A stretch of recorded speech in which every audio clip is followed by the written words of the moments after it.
সবাইকে স্বাগত জানাচ্ছি আমাদের হাতে থাকা সর্বশেষ আন্তর্জাতিক সংবাদ ও বিশ্লেষণে। আপনাদের সাথে আছি আমি আমির হামজা।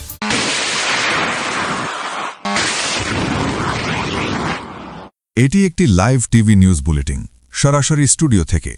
প্রিয় দর্শক, আজকের এই বিশেষ বিশ্লেষণে আমরা আপনাদের সামনে তুলে ধরব সেই রাতের ঘটনা, যে রাতকে অনেকে বলছেন মধ্যপ্রাচ্যের ইতিহাসে একটি টার্নিং পয়েন্ট। বলা হচ্ছে, একদিকে যখন তেহরানের আকাশে মার্কিন যুক্তরাষ্ট্র এবং ইসরায়েলের ক্ষেপণাস্ত্রের শব্দ শোনা যাচ্ছিল, ঠিক সেই সময় ইরানের রাজনৈতিক কাঠামোর ভেতরে এমন একটি সিদ্ধান্ত নেওয়া হয় যা মুহূর্তের মধ্যে পুরো ভূ-রাজনৈতিক সমীকরণ বদলে দেয়। প্রিয় দর্শক, আজকের এই লাইভ নিউজ বুলেটিনে আমরা বিশ্লেষণ করব সেই মানুষটিকে যাকে ঘিরে এখন বিশ্বজুড়ে আলোচনা, আয়াতুল্লাহ সাইয়েদ মোস্তফা খামেনি। কে এই মানুষ? কেন তাকে নিয়ে পশ্চিমা বিশ্লেষকরা বহু বছর ধরে সতর্ক ছিলেন? কেন আমেরিকার ট্রেজারি ডিপার্টমেন্ট বহু আগেই তার ওপর নিষেধাজ্ঞা জারি করেছিল, যদিও তিনি তখন কোনো সরকারি পদে ছিলেন না?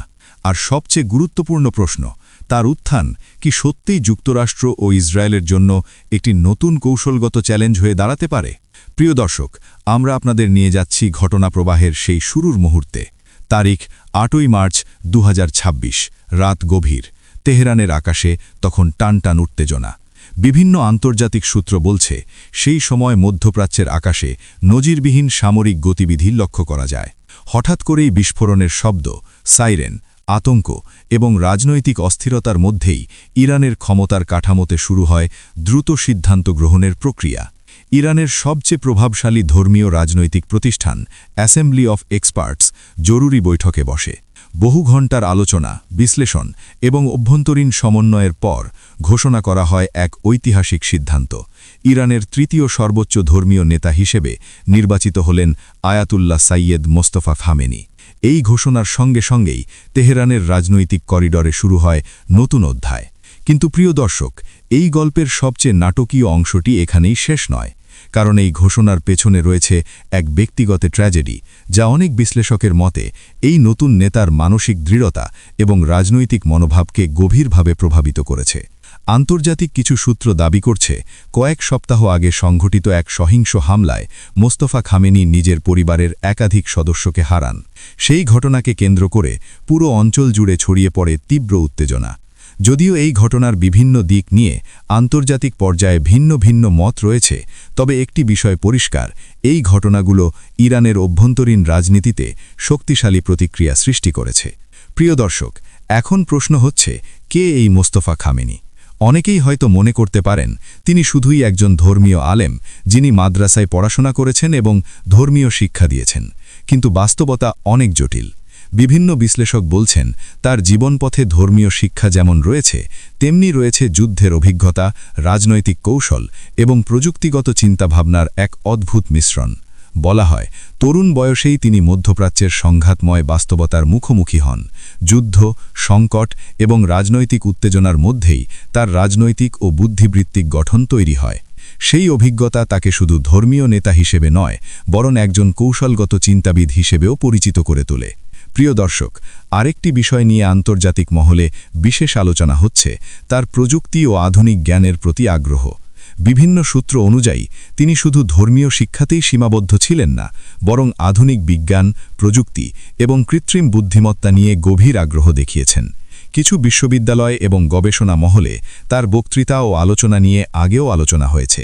বিশ্লেষকদের মতে, আধুনিক প্রযুক্তি এবং ঐতিহ্যগত ধর্মীয় কাঠামোর এই সমন্বয় ভবিষ্যতের রাজনৈতিক ও সামরিক কৌশলে গুরুত্বপূর্ণ ভূমিকা রাখতে পারে। প্রিয় দর্শক, এখন আসি আন্তর্জাতিক প্রতিক্রিয়ার প্রসঙ্গে। যুক্তরাষ্ট্র এবং ইসরায়েলের কৌশলগত পরিকল্পনায় বহু বছর ধরেই ইরানের নেতৃত্ব কাঠামো একটি গুরুত্বপূর্ণ বিষয় ছিল। বিশেষ করে ইরানের সামরিক ও রাজনৈতিক সিদ্ধান্ত গ্রহণে কারা প্রভাব বিস্তার করেন, তা নিয়ে বিভিন্ন গোয়েন্দা সংস্থা দীর্ঘদিন ধরে পর্যবেক্ষণ চালিয়ে আসছে। অনেক বিশ্লেষক মনে করেন, মোস্তফা খামেনি বহু বছর ধরে পর্দার আড়ালে থেকে গুরুত্বপূর্ণ প্রভাব বিস্তার করেছেন। যদিও তিনি প্রকাশ্যে খুব কমই রাজনৈতিক মন্তব্য করেছেন, তবুও ইরানের বিভিন্ন শক্তিশালী প্রতিষ্ঠান, বিশেষ করে বিপ্লবী গার্ড বাহিনী এবং নিরাপত্তা কাঠামোর সঙ্গে তার যোগাযোগ নিয়ে বহু রিপোর্ট প্রকাশিত হয়েছে। ২০১৯ সালে মার্কিন ট্রেজারি ডিপার্টমেন্ট তার বিরুদ্ধে নিষেধাজ্ঞা জারি করে। তখন যুক্তরাষ্ট্রের ব্যাখ্যা ছিল তিনি ইরানের সর্বোচ্চ নেতার ঘনিষ্ঠ সহযোগী হিসেবে রাজনৈতিক ও অর্থনৈতিক প্রভাব বিস্তার করছেন। যদিও তেহরান সেই অভিযোগ অস্বীকার করেছিল, তবে এই নিষেধাজ্ঞা আন্তর্জাতিক পর্যায়ে তার পরিচিতি আরও বাড়িয়ে দেয়। প্রিয় দর্শক, এখন প্রশ্ন হচ্ছে, এই নতুন নেতৃত্ব কি মধ্যপ্রাচ্যের শক্তির ভারসাম্য বদলে দিতে পারে? বিশ্লেষকদের মধ্যে মতভেদ রয়েছে। কেউ বলছেন ইরানের রাজনৈতিক ব্যবস্থা এতটাই প্রাতিষ্ঠানিক যে একজন ব্যক্তির পরিবর্তন খুব বড় প্রভাব ফেলবে না। আবার অন্য একটি অংশ মনে করছে ব্যক্তিগত অভিজ্ঞতা, রাজনৈতিক দর্শন এবং কৌশলগত চিন্তাভাবনা একটি দেশের সিদ্ধান্ত গ্রহণে গুরুত্বপূর্ণ ভূমিকা রাখতে পারে, বিশেষ করে যখন সেই নেতা দীর্ঘদিন ধরে ক্ষমতার কেন্দ্রের কাছাকাছি অবস্থান করেছেন। প্রিয় দর্শক, এই মুহূর্তে মধ্যপ্রাচ্যের পরিস্থিতি অত্যন্ত সংবেদনশীল। বিভিন্ন সীমান্তে সামরিক প্রস্তুতি বাড়ানো হয়েছে, কূটনৈতিক যোগাযোগ চলছে, আর আন্তর্জাতিক সম্প্রদায় পরিস্থিতি গভীরভাবে পর্যবেক্ষণ করছে। বিশ্ব রাজনীতির ইতিহাস আমাদের বারবার দেখিয়েছে, নেতৃত্ব পরিবর্তন কখনো কখনো নতুন সুযোগ সৃষ্টি করে, আবার কখনো নতুন সংঘাতের দ্বারও খুলে দেয়। তাই আজকের এই ঘটনা শুধু একটি দেশের অভ্যন্তরীণ বিষয় নয়, এটি একটি বৃহত্তর ভূ-রাজনৈতিক সমীকরণের অংশ। প্রিয় দর্শক, আমরা আপনাদের এই লাইভ টিভি নিউজ বুলেটিনে আপনাদের সামনে তুলে ধরলাম সেই পটভূমি, সেই মানুষ এবং সেই মুহূর্তের বিশ্লেষণ যা আজ বিশ্ব রাজনীতির কেন্দ্রবিন্দুতে রয়েছে। তবে একটি বিষয় মনে রাখা জরুরি, আন্তর্জাতিক রাজনীতি কখনোই স্থির নয়। প্রতিটি সিদ্ধান্ত, প্রতিটি ঘোষণা এবং প্রতিটি কৌশল নতুন বাস্তবতা তৈরি করে। তাই এই মুহূর্তে বিশ্ব তাকিয়ে আছে তেহরান, ওয়াশিংটন এবং তেল আবিবের দিকে। আগামী দিনগুলোতে কি ঘটবে সেটিই এখন সবচেয়ে বড় প্রশ্ন। আপনারা কি মনে করেন, এই নতুন নেতৃত্ব কি মধ্যপ্রাচ্যে নতুন উত্তেজনা তৈরি করবে, নাকি এটি একটি নতুন কূটনৈতিক সমীকরণের সূচনা হতে পারে? আপনার মতামত জানাতে পারেন আমাদের কমেন্ট সেকশনে। আজকের এই বিশেষ লাইভ বিশ্লেষণ এখানেই শেষ করছি।